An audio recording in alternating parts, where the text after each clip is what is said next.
everyone. My name is Ido, and I was the CEO of CTS Labs during 2017 and 2018.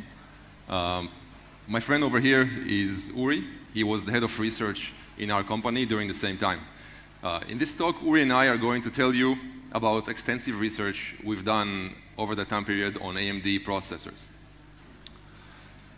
So on March 2018, we published an advisory revealing multiple critical security vulnerabilities in AMD processors.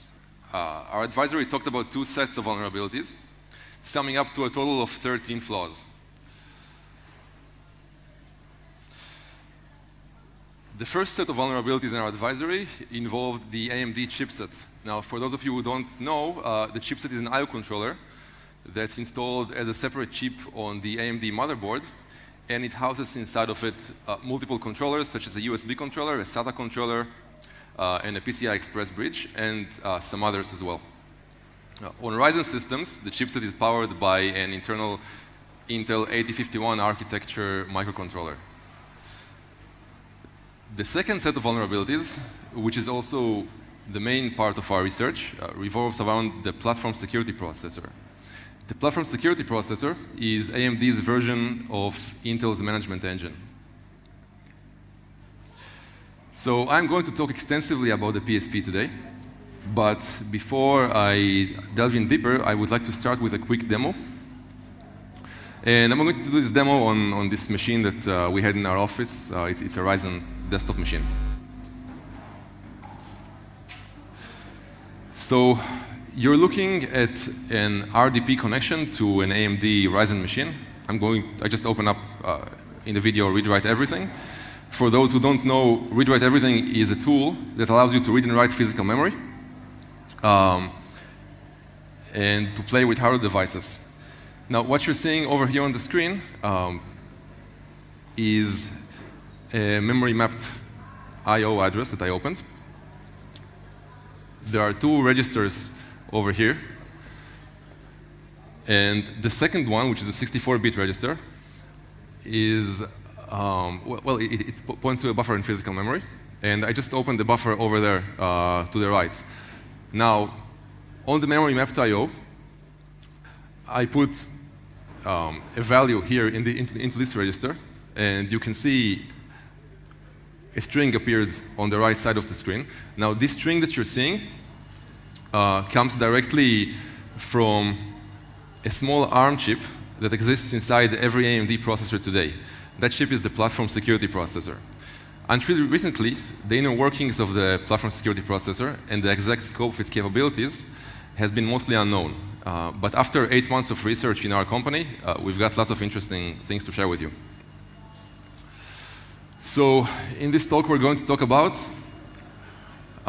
why the PSP and its security are important, how we conducted security research on the PSP, and finally, we're going to show you 3 of the most interesting vulnerabilities we found.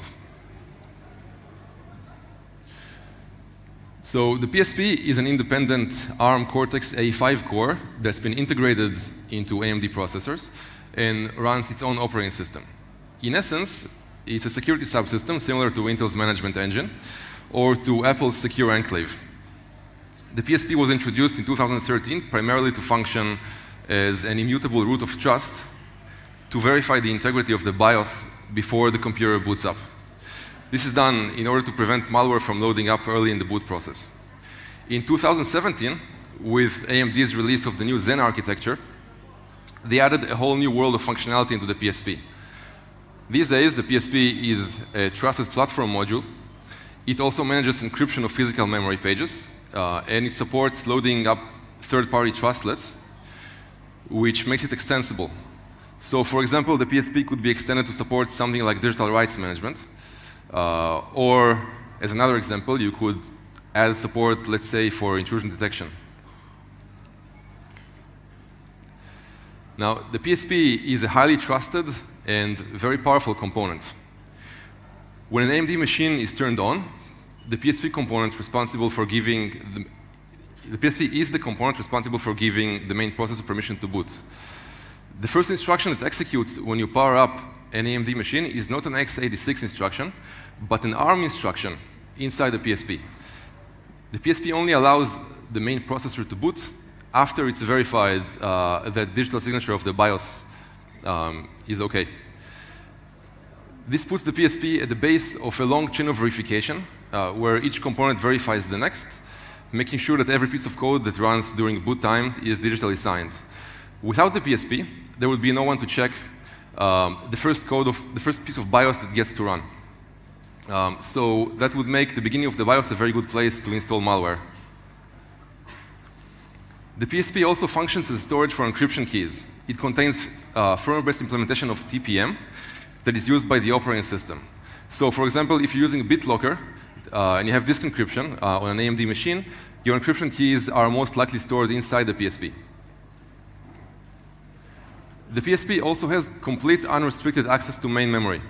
It can access any location in RAM at any time, including protected regions such as system management mode or virtual machine address spaces. And as far as we saw, it also can do that disregarding any IOMU configuration that the BIOS might have done.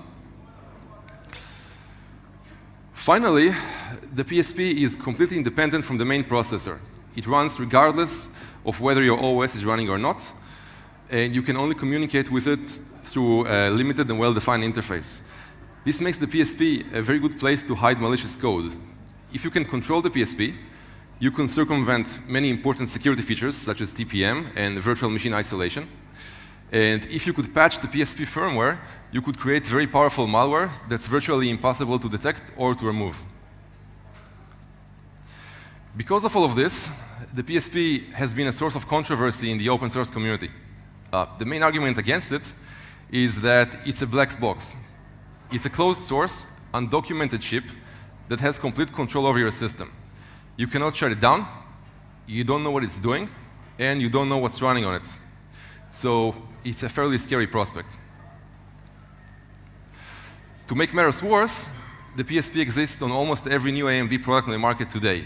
Desktop PCs, servers, laptops, GPUs, you name it. All of this makes the PSP a very valuable target for hackers, which is also why we were interested in looking into it. So with that, let's dive a little bit into PSP internals. The first thing we're going to do is we're going to show you how to locate the PSP firmware and understand how it's built. Then we're going to show you how to take control over the PSP in several different ways. And finally, we're going to demonstrate how all of this could be used practically in the course of a cyber attack.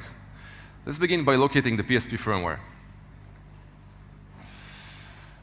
What you're looking at is one of AMD's marketing slides about the PSP. One thing that stands out is the sentence, secure off-chip non-volatile storage for firmware and data, that is SPI ROM. This implies that the firmware for the PSP resides on SPI Flash. Incidentally, that's also where the system BIOS is stored. So our first step was to go to our motherboard manufacturer's website and download a BIOS update. So we got a BIOS update, and we open it up with UEFI tool. Now, if you haven't heard about it, UEFI tool is a very useful tool for viewing and editing BIOS images. Looking at the output on the screen, we see a list of GUIDs representing UEFI volumes. In between the GUIDs, you can see padding sections. On most BIOS images, these padding sections are empty. But on AMD BIOSes specifically, some padding sections are not. So we opened up a padding section, and we found something interesting inside. We found the word PSP. Next, we used binwalk to analyze the padding section and found ARM instructions inside. That was a very good sign that we're looking in the right place. So we took the padding section and we put it in IDA, and we got nice and clean ARM code. So after we found the firmware, we set a goal to ourselves to achieve code execution on the PSP. We didn't care how we do this, or whether or not it required any physical modification to hardware.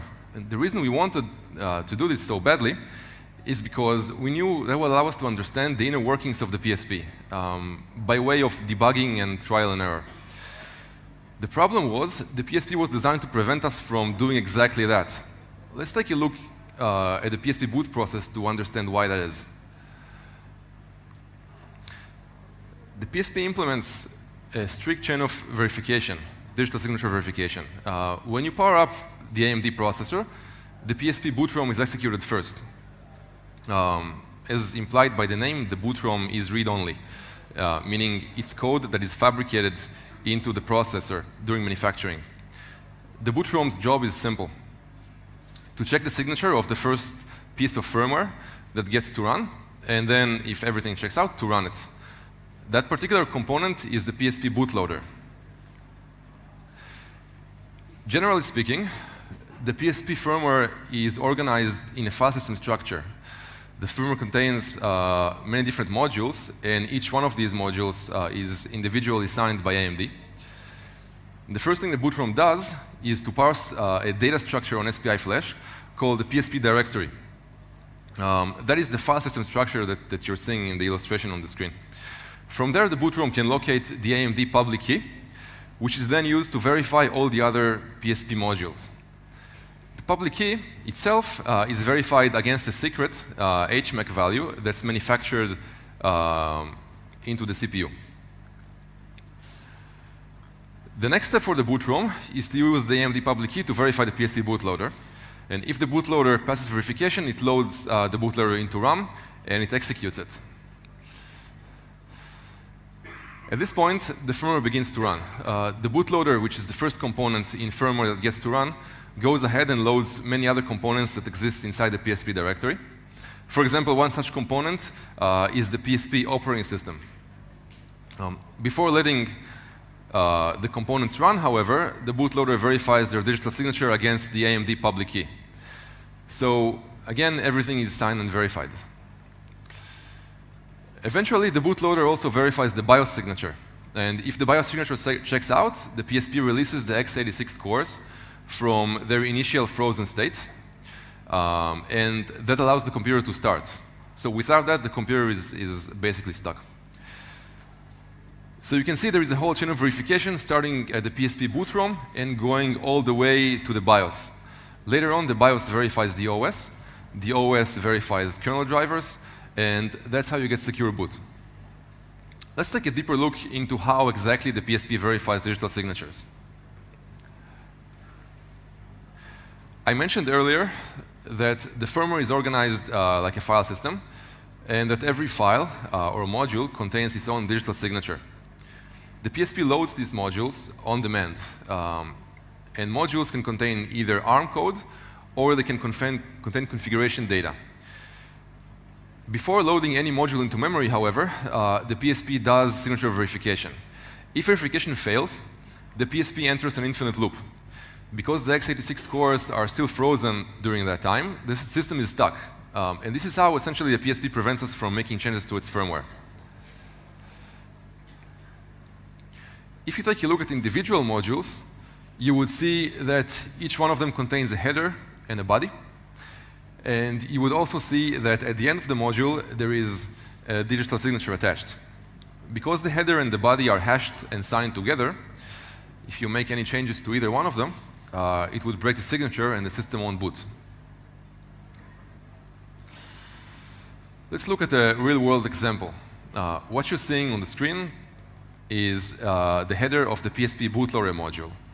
Two particular fields are marked: the total size of the module and the size of the area that's digitally signed.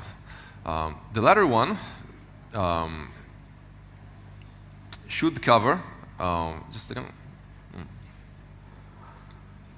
Okay, so the number of bytes specified on the latter one, signed part size, is the number of bytes that gets hashed into the digital signature, meaning that's the header and the body.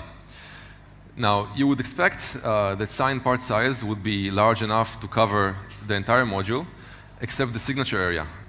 But what happens if it's not? So what we did next was we crawled the web and we downloaded every single BIOS for every AMD board ever released. We then wrote scripts to extract and check all PSP modules to see if we can find discrepancies between these two sizes. And guess what? As soon as we ran the script, we discovered interesting things. We found specific modules where signed part size was 0. When we looked closely into these modules, we saw that they do not contain code. they contain something that looks like either settings or configuration data.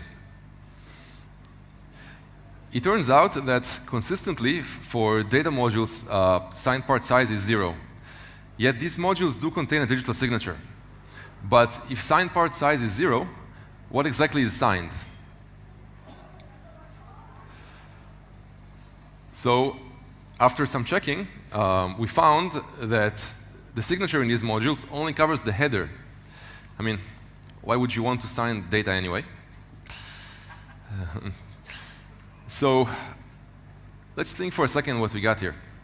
We've got a perfectly valid, correctly signed PSP module with an unsigned body. What happens if you replace the body in the module with code? The answer is, it runs.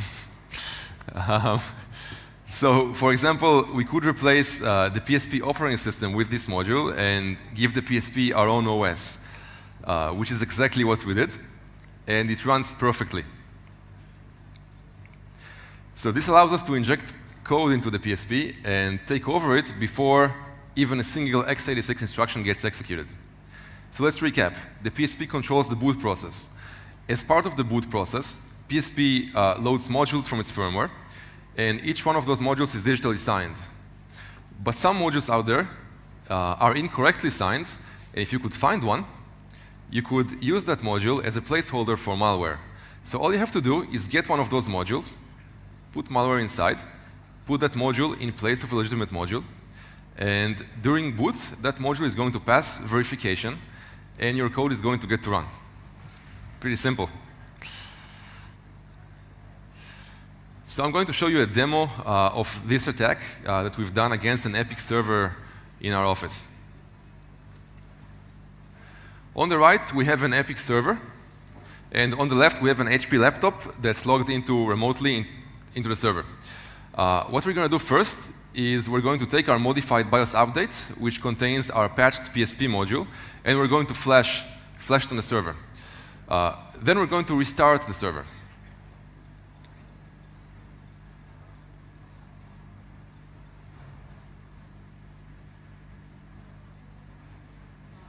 Now, as the server is booting, look closely at the bottom right corner of the screen.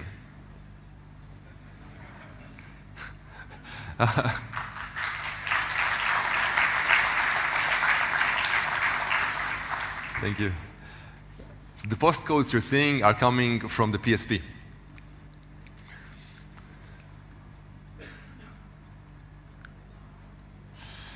So we've managed to get unsigned code running on the PSP, and that gave us a lot of visibility into PSP internals. We also wrote our own Python debugging interface for the PSP, and we used it to do a lot of investigation into how the PSP works. And we found many other interesting things inside. So with that, Uri's going to share some of them with you. Thank you. All right. So in this section, I'm going to talk to you about another interesting attack surface that the PSP has, and that is the Mailbox interface. And the Mailbox is basically a way to send the PSP commands.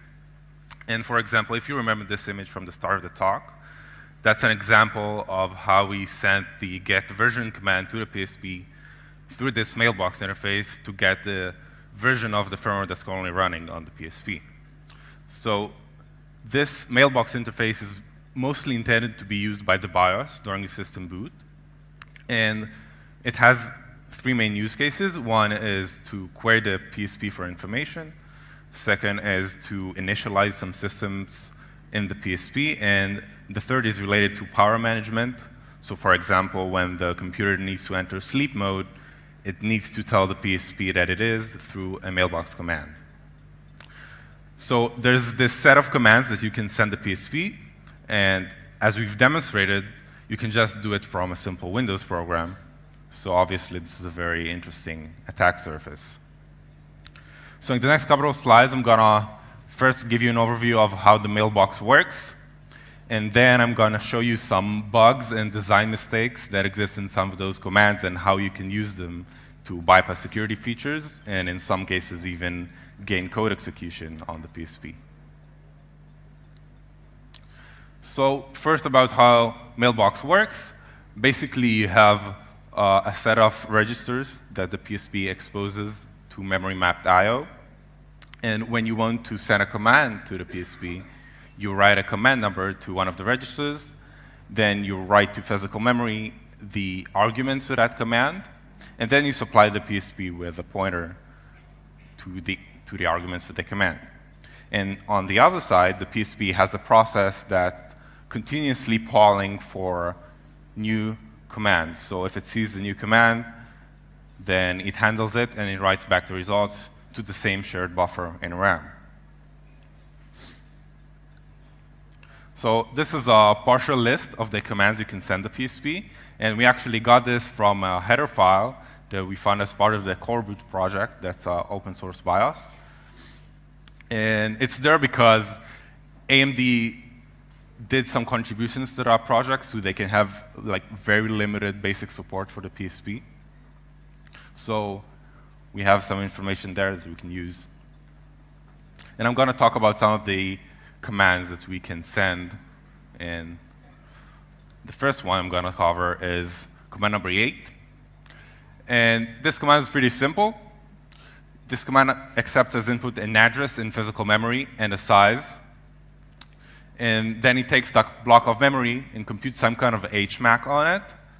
And it returns, as a result, a 32-byte HMAC and writes it to the end of the buffer you supply it. So that's pretty simple. And what we can do with this command is basically we can ask the PSP to compute this HMAC on some arbitrary location in physical memory and give it back to us. But what about memory locations that we shouldn't be able to access from a Windows program? So some example of that is system management mode memory. And another example is, what if I'm running inside a virtual machine and there's a second virtual machine in that same hardware, and I shouldn't be able to access the second machine's memory? And an example of that is credential guard. So I'm going to give you a bit of background on credential guards for those who don't know. Credential guard is a technology by Microsoft that's designed to prevent credential theft, so someone stealing your password hashes or Kerberos tickets. And back in the day, when an attacker got a hold of your computer, the natural thing to do was to dump LSAS memory and just extract password hashes and Kerberos tickets and use that to spread throughout the network. And Microsoft wanted to stop this, so they designed this technology that isolates credentials to a separate virtual machine. So if you have credential guard enabled, when you start up your computer, a hypervisor is started that creates two separate virtual machines. The first is called VTL0. It's just running Windows. And the second virtual machine, called VTL1, is running a customized kernel that secures your password hashes and other credentials. So if an attacker gets code execution on your machine, he's not going to be able to extract those credentials because they're isolated by hardware. But the PSP sits at the hardware level. So it has full access to physical memory, including VTL0 and VTL1, and it's not aware of any hypervisors or virtual machines. In fact, not only it has access to VTL1, it needs to have access to VTL1, because if you remember, the PSP is running a firmware TPM on top of it, and TPM is responsible for a lot of storage of encryption keys and encryption operations, and VTL1, the credential guard, makes a lot of use of the TPM. So essentially, the PSP needs to be able to access that memory. So what if we were to ask the PSP to compute an HMAC and give it as input a location that belongs to the second virtual machine, to credential guard? Well, the PSP will gladly do it for us. But this is not obviously interesting, because there's this HMAC that's being computed, but we don't know the secret key to that HMAC. So we got this blob back and not sure what we can do with it. But there's a small trick we can do that's going to make this more useful. So what if we ask the PSP to compute an HMAC on a single byte?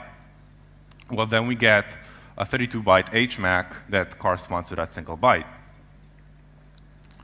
But what if we build a translation table for every single byte possibility? Well, then we can just query the PSP and give it a location, for example, in VTL1 for a single byte, and then we can convert that to the original byte. And by doing this repeatedly, without knowing actually the secret key, we can dump entire blocks of memory. And taking this a step forward, we can use this trick to dump the whole VTL1 memory and extract whatever passwords and hashes and Kerberos tickets that exist there. So this is a pretty interesting example of how the PSP can be used to cross security boundaries. Thank you. All right, the next thing I'm going to talk to you about is a different command, and it's going to be a little more complex. This command is called smm-info, and what it does is it's responsible for initializing this communication channel between the PSP and the BIOS. And first I'm going to tell you why they need this communication channel at all, and then I'm going to tell you how we can use this command to cause some trouble. So first, why this communication channel exists. So the PSP doesn't come with its own non-volatile storage, but sometimes it needs things to persist in memory. For example, the TPM that's running on top of the PSP needs to store encryption keys sometimes. And what the PSP does is it uses the system's SPI Flash chip, which is just an external memory chip that sits on the motherboard, and uses it as its persistent storage. And the way it does this is, in order to access this chip, the PSP needs to ask the BIOS to do it for him. So in essence, the BIOS acts as a proxy between the PSP and this external memory chip. And this is done through a mechanism called PSP-to-BIOS, in which there's a shared buffer in RAM through which the PSP just dispatches requests to, read and write requests, and then the BIOS picks it up and carries it out for him. So let's go through an example. Let's say the PSP wants to read from SPI Flash.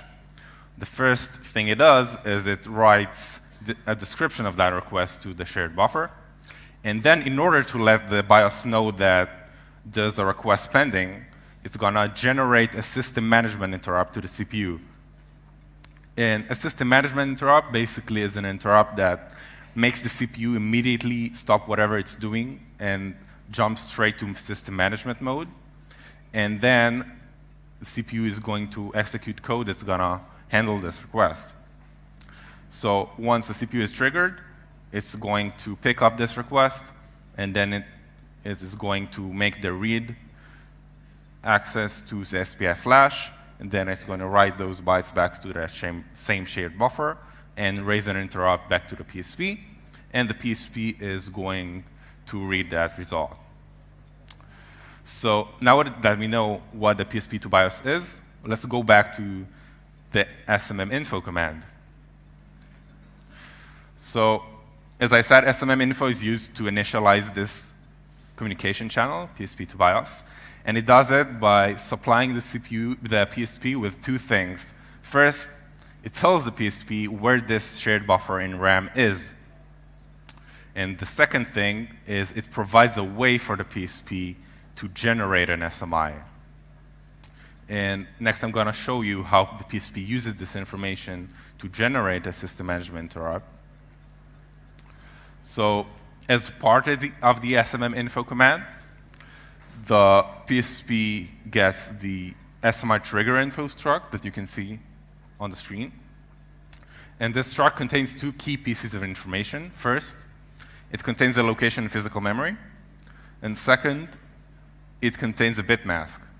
And when the PSP wants to generate an SMI, it's going to apply that bitmask to that location in memory, which is basically just flipping some bits in that location in memory. And that is going to magically generate an SMI to the CPU. So let's go quickly over the fields that are in the struct. So as part of the SMM info command, we have address, which is just the address to apply the bitmask to. Then we have type, which is always 1. Next, we have value size, which is used to calculate the size of memory to apply the bitmask to.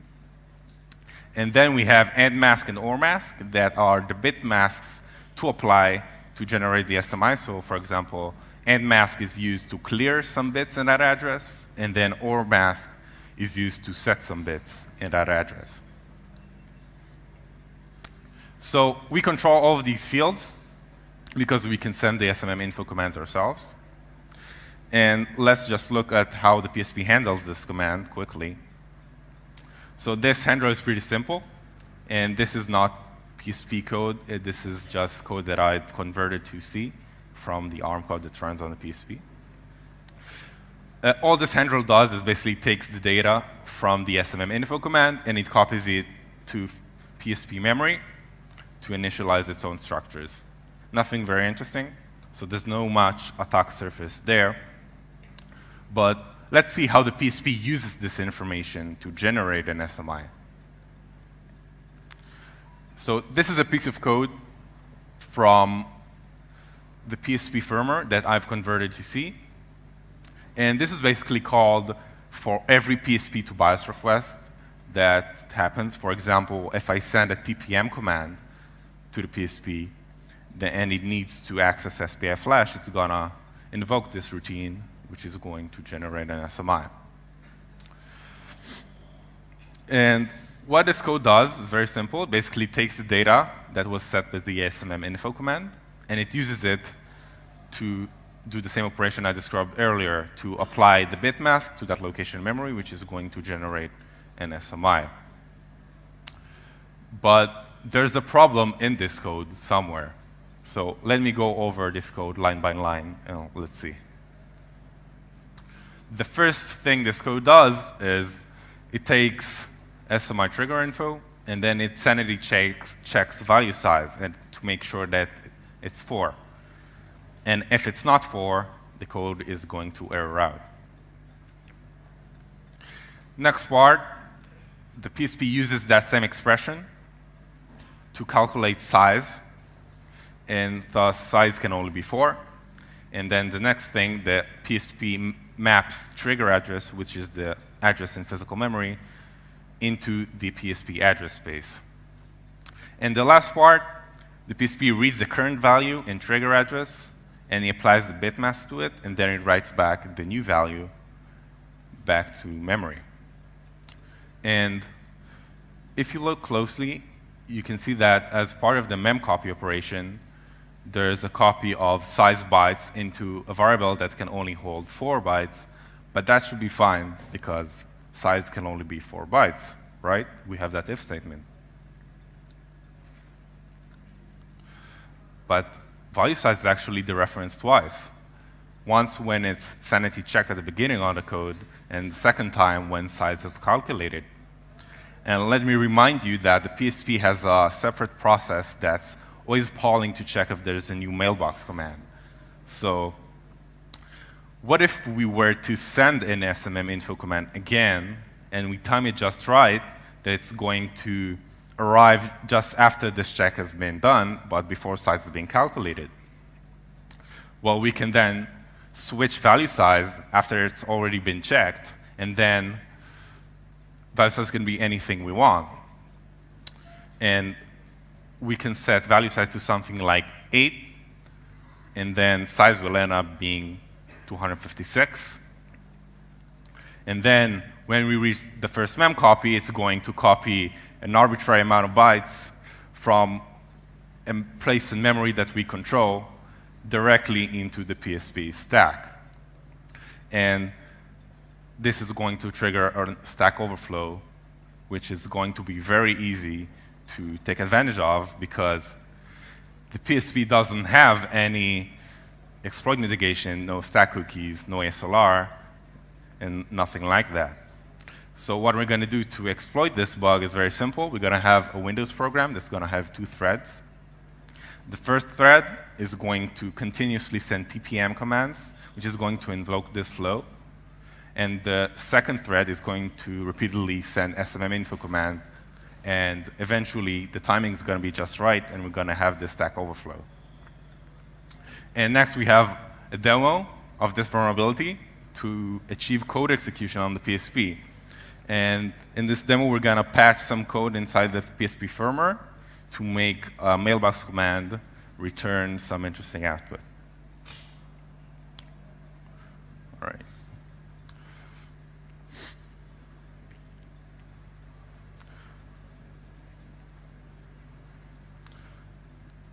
So first, I'm going to run this script, which is going to win this race condition a couple times.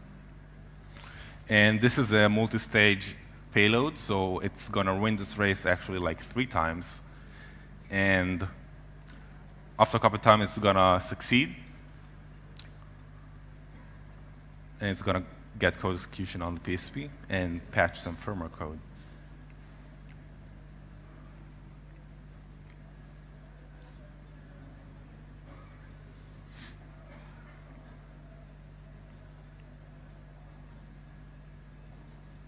All right. So next, we're going to open rewrite everything again. And now we're going to run the get version command once again. And let's see what we get this time.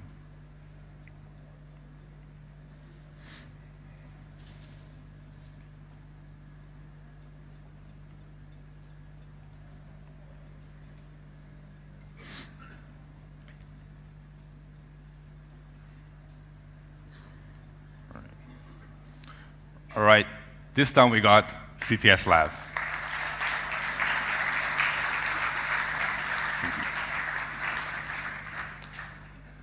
All right, for the next part, I'm going to hand it over to Ido. So after all of this, we asked ourselves, can these flaws be used practically in a cyber attack?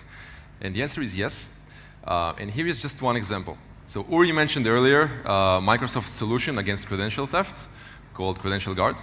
And he mentioned Credential Guard puts passwords and encryption keys outside the reach of attackers by placing them on a separate virtual machine. If you've ever been part of a red team, you must have used Mimikatz, whose author is somewhere in the crowd, to steal credentials. And if you haven't, let's see for a second what happens when you run Mimikatz on a machine with Credential Guard enabled. Wait. Oops, I pressed. Yeah,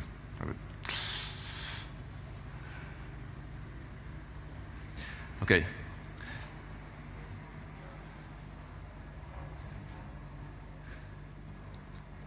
Do note that this CMD is actually a remote PSX connection into the target, and I'm running Mimikatz on it.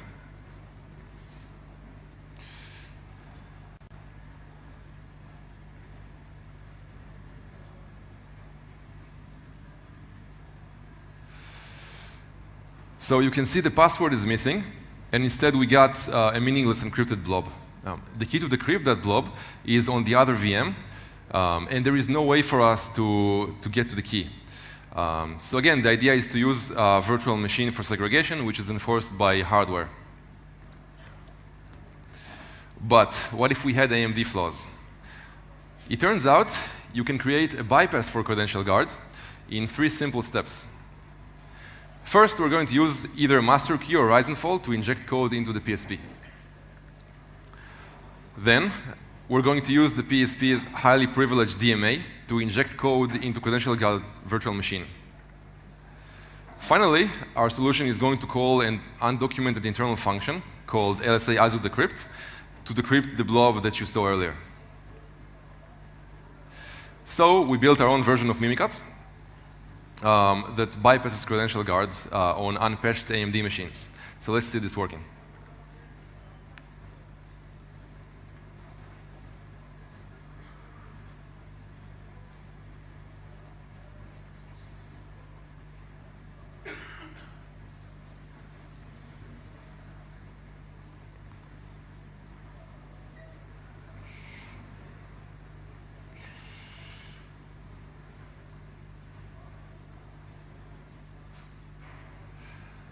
So you can see you have the password coming in all the way from the other virtual machine.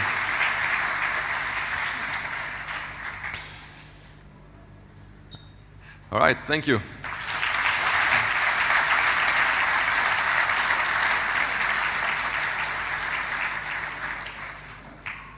I think we have some Q&A time. Yeah. Maybe. All right. I think. So if you have any questions, we'd be happy to answer. Yeah, with the mic thing. Yeah. This research took 8 months, and we had 7 people working on it. Anything else? Yes.